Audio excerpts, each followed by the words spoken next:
حدیث مواخات آپ نے سنی ہے، مدینے میں بھائی بھائی بنایا، وہ ذرا پوری سنیں نا،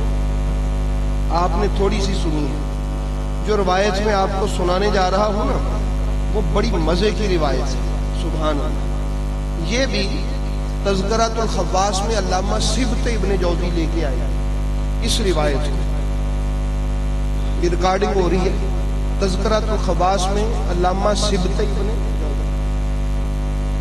وہ فرماتے ہیں نبی کریم علیہ الصلوۃ والسلام نے فرمایا، یہ حدیث پاک ذرا نا مجھے آپ درود پاک پڑھے اور یہ میز تھوڑا سا پیچھے کر دیں، میں کھڑے ہو کے سناؤں گا۔ نبی پاک نے سب کو ایک دوسرے کا بھائی بھائی بنایا۔ مولا علی نے عرض کی حضور مجھے کس کا بھائی بنایا؟ اب سرکار نے فرمایا علی میں نے نا تجھے اپنے لیے محفوظ رکھا، حدیث پاک کے الفاظ، میں نے تجھے اپنے لیے محفوظ رکھا۔ یا علی سن، حدیث پاک کے الفاظ ہیں، فرمایا کیا تمہیں معلوم نہیں ہے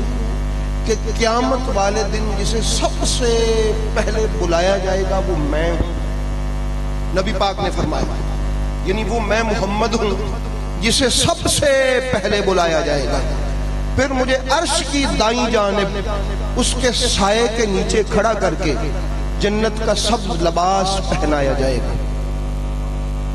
پھر باقی انبیاء کو وہاں بلایا جائے گا، پھر وہ انبیاء عرش کے اس دائیں جانب آ کے کھڑے ہوں گے اور کتاروں میں کھڑے ہوں گے، ایک کتار ادھر ہوگی اور ایک کتار ادھر ہوگی،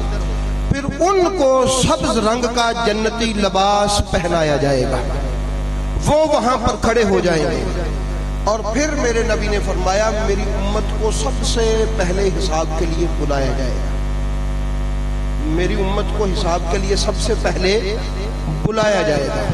اور پھر فرماتے ہیں اے علی پھر تجھے جو میری قرابت اور میری بارگاہ میں جو تجھے عزت اور منزلت حاصل ہے اس وجہ سے سب سے پہلے تجھے بلایا جائے گا، سب سے پہلے، حدیث پاک کے الفاظ، سب سے پہلے تجھے بلایا جائے گا، اور پھر کیا ہوگا؟ میرا علم لایا جائے گا، میرا علم لایا جائے گا، اور اے علی تجھے پکڑایا جائے گا،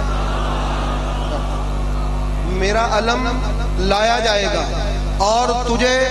پکڑایا جائے گا، اور وہ علم لواء الحمد ہوگا، پھر آدم علیہ السلام سے لے کر سب لوگ اسی علم کے سائے کے نیچے ہوں گے، اور اس کی لمبائی چوڑائی میں آپ کو بیان کر چکا، وہ اب میں بیان نہیں کروں گا، حالانکہ اسی حدیث پاک میں وہ بھی دوبارہ ہے، اور پھر فرمایا پھر تو اس طرح کھڑے ہوگا کہ حسن تیری دائیں جانب، حسین تیری بائیں جانب، اور تو علم پکڑ کے ان نبیوں کی صفوں کے درمیان چلے گا، اور حسن و حسین تیرے ساتھ ساتھ چلیں گے، میرا علم تو نے پکڑا ہوا ہوگا، وہ علم عام آدمی اٹھا ہی نہیں سکتا، وہ صرف علی ہی اٹھا سکتا تھا، فرمایا تیرے دائیں جانب حسن ہوگا، بائیں جانب حسین ہوگا، اور تو وہ میرا علم لواء الحمد لے کے حسن و حسین کو دائیں بائیں لے کے چل رہا ہوگا، اور پھر ادھر کو جا رہا ہوگا، پھر تم تینوں آؤ گے، اور جہاں میں اور ابراہیم کھڑے ہوں گے ان کے درمیان میں آ کے کھڑے ہو جاؤ گے، علم تمہارے پاس ہوگا، پھر عرش سے ایک ندا آئے گی، اے محمد تیرا باپ ابراہیم کتنا بہترین باپ ہے، تیرا باپ ابراہیم کتنا بہترین باپ ہے، اور تیرا ویر علی کتنا بہترین بھائی ہے، فرمایا تو میرا بھائی ہے نا، تو قیامت والے دن تجھے یہ شان عطا فرمائی جائے گی۔